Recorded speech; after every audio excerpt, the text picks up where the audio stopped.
Nithyananda, this is Mark, and welcome to NTV News, live from Bididi Ashram. It's Wednesday, March 28, 2012. Today's headlines. Flash news for March 28th. Swamiji went to court yesterday to file the defamation lawsuit with regard to TV9 repeatedly publishing defamatory and untrue stories. Swamiji witnessed so many lawyers and others bowing down to him in support. People were bowing down when his car was stopped at signals. Tomorrow will be the filing of the repetition on the Supreme Court. Swamiji wants to tell the media to stop publishing on the false charge sheet before the trial. Some are saying someone had gotten pregnant and sent to the US. There should be an injunction that media should not make these publications. Swamiji is saying to the Supreme Court, "Come and investigate me." In the morning satsang from Raj Sabha, Swamiji talked about New Gen.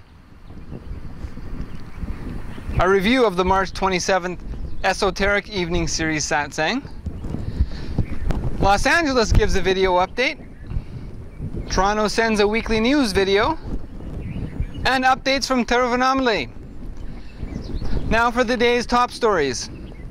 In the morning satsang from Raj Sabha, Swamiji answered devotee questions. He gave guidelines for how to live enlightenment, especially for the next generation. We should become completely clear within ourselves about what we wish to be to ourselves and to others, what we wish to accomplish, and how we intend to achieve our visions. This model allows us to act out of blissful confidence and to draw upon a limitless reservoir of stamina, since we are conflict-free. The assurance of our inner knowing radiates joy to all around us. We soak our environment in the highest frequency of positive energy. Swamiji also said, as if we are so mood-swingy in modern day, like a monkey that has drank arak and bitten by a scorpion and possessed by a ghost. Our mind is like that. I am very clear about what I am to me, what I am to people who live around me, what I am supposed to be for the universe, what I am supposed to be doing for the human society. Finally, where I fit with this whole. That is why nobody is able to shake 1 inch. How much ever they feel they are successful, I am there again, alive. I wanted New Gen to be exactly like this. I want New Gen to be completely stable and established about their identity with themselves experientially, about their identity with the people with whom you are living, about your identity with the human society and the universe. New generation should be very clear about themselves, what they want to do, what they are feeling like doing. The problem is, many times what they are feeling like doing they know, what they want to do they don't know, or how they are going to do they don't know. What you are feeling like doing, what you want to do, how you are going to do, the whole thing should be in align. New generation should be very responsible about what they are creating around themselves. Not just constantly fighting with others or fighting with themselves. Not just constantly cribbing about the world. See, modern youth means constantly complaining. deeply dissatisfied, feeling miserable, unfortunate about the whole world. That is what has become modern day youth. See the common picture of modern youth. Depressed, drugged, dying. Was never in this mess ever earlier on the planet Earth. Because all the mechanisms which gives little bit of training for the youth from the young age is completely broken. One unfortunate thing, because of that, you guys stand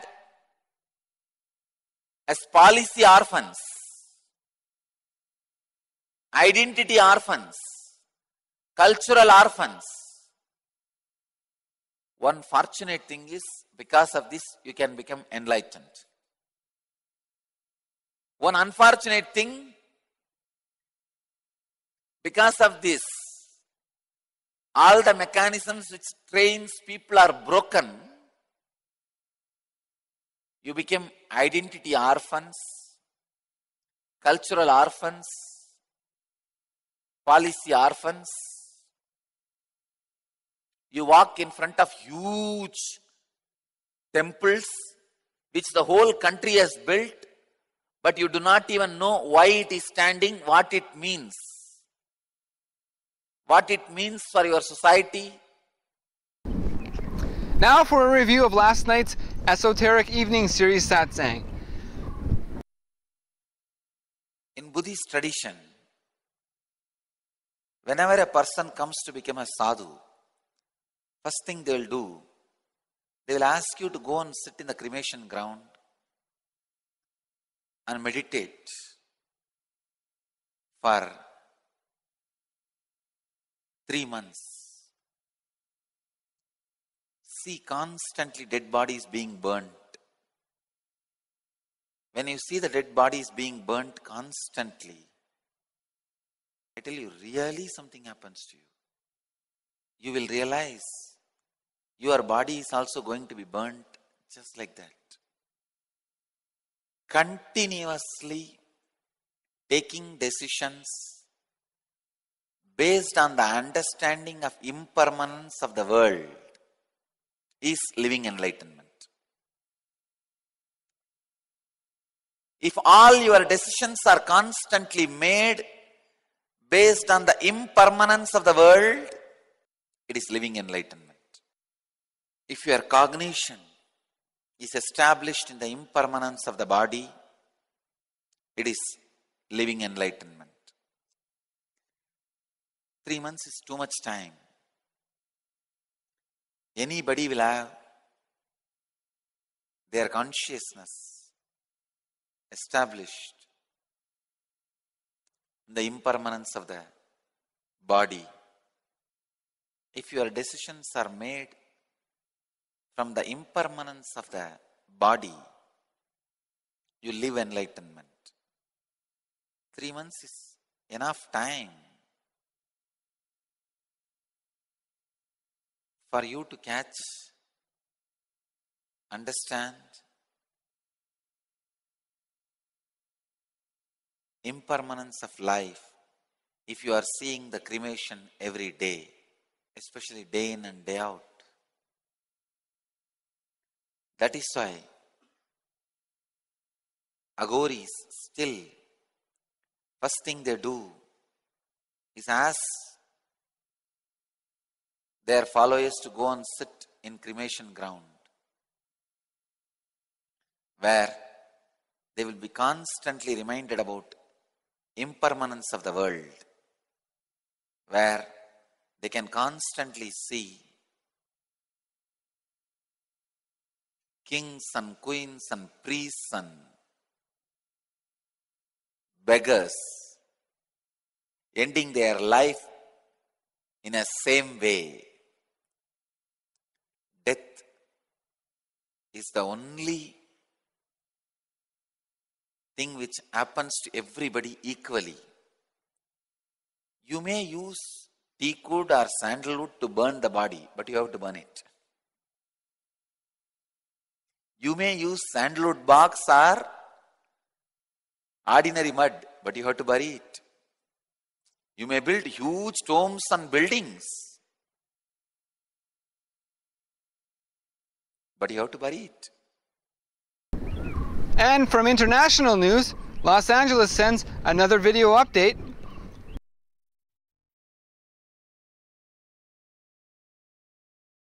It is the biggest Shiva temple complex in the world, with 492 temples.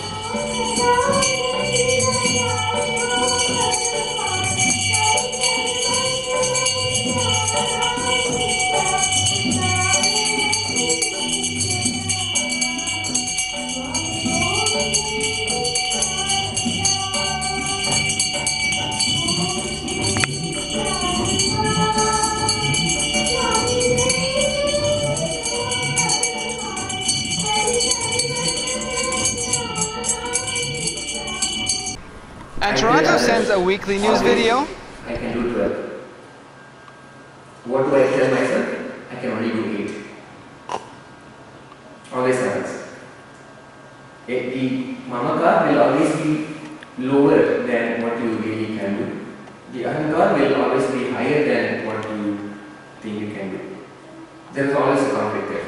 We've already created a conflict. We are living. All our opinions, judgments are all here in the unconscious space. When we see something, an incident or an object or a person, how we respond to that incident depends on our memories, what we have stored inside in the unconscious space. The zone of no thoughts, zero thoughts, we can actually look into the future. It is possible.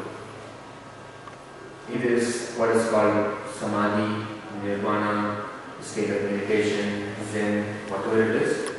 It is a state of no thoughts, vocally, and it has to be as long as possible.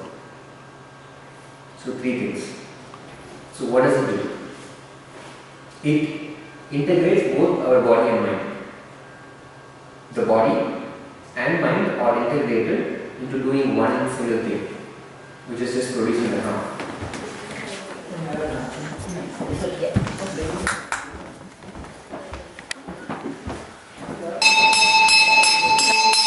Om Tat Purushaya Vidmahi Ekadantaya Dhimahi Tanno Dandi Prachodayat. Om Tat Purushaya Vidmahi Devasenaya Dhimahi Tanno Subramanya Prachodayat. Om Samsahamsaya Vidmahi Paramahamsaya Dhimahi Tanno Sadguru Prachodayat.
Nithyananda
Comforting posture, very comfortable posture also. This is how we wear in our mother's womb.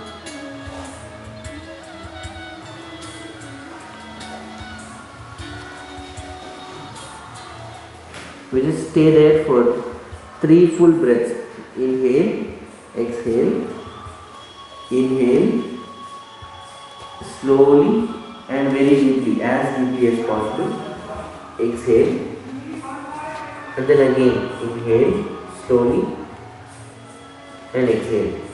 Once you are done 3 times, slowly bring your hand in front of you. Then come up on all fours. Then slowly sit back. Clear? Any questions? We'll start with Nithyananda.